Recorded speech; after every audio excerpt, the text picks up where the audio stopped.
Okay, Miss Jamie is going to show us how to do our splits on the wall. This is something that we've been doing in a lot of our classes lately, so your dancers might be trying this at home, and we want to show you the safe way to execute this. They're going to start with both of their feet together in a parallel position. That means that their knees are both facing forward. Jamie, can you show me a turned out position? That is what we don't want to happen. Go ahead and go back to parallel. Excellent. And then go ahead and go down and touch your toes. Miss Jamie, hands on the floor. Good. And then one leg is going to come up behind her on the wall. And the idea is to scoot back as far as you can where both legs are straight.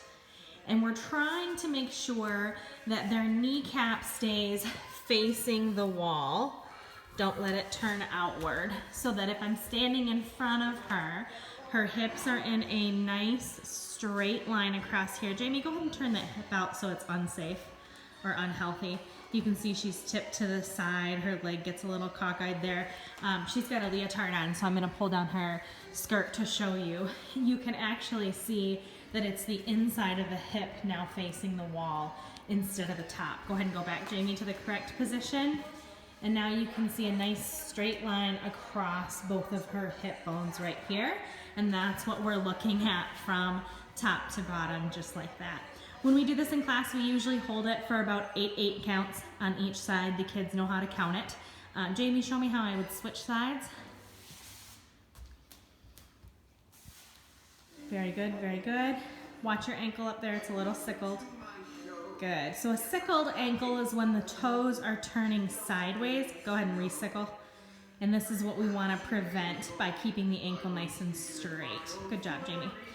And I can see right now that her leg is starting to go on an angle away from her hip. It's kind of turned out.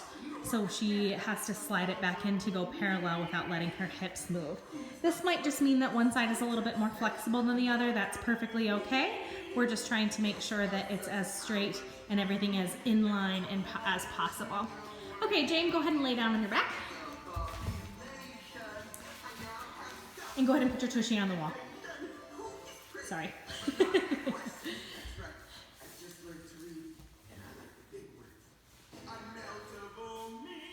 Olaf is singing in the background here. Okay, Jane, go ahead and turn your legs out as wide as you can. So she's in turned out, meaning her knees are pointed away, and then she's gonna split her legs as wide as she possibly can on the wall. The idea here is to let gravity help increase flexibility. And the thing that I'm looking for, I'm gonna get up nice and close in your business, Jane, is that both of her hips are flat on the ground as she's laying here. So if I were to try and stick my hand underneath her back, everything should be flat and I can't get under there. Same thing on both sides, so that her whole spine is nice and flat along the wall and her legs are nice and straight. Her ankles aren't sickling or twisting. Weird things aren't happening. There's a beautiful straight line that goes from the top of her toes all the way along her leg to her hips. Good job, Jay. And then the last one we do is we have them flip over on their belly. And in this position, we have them slide back as far as they possibly can. Again, with everything turned out. So in this position, the insides of her thighs are on the floor. Both of her hip bones are on the floor. If I come in here and check her hip, it should be flat at the bone on the floor on both sides. And then from here, we can do some backwards sit-ups. Go ahead and lay down, Jay, with your nose toward the ground, and then lift up as far as you can. Good, and back down, and as far as you can, and back down. And you could do that with or without hands. Can you put your hands on the back of your head for me when you do that? Good. It's a lot harder, isn't it? Good job, good job. And this is gonna strengthen the low back for them.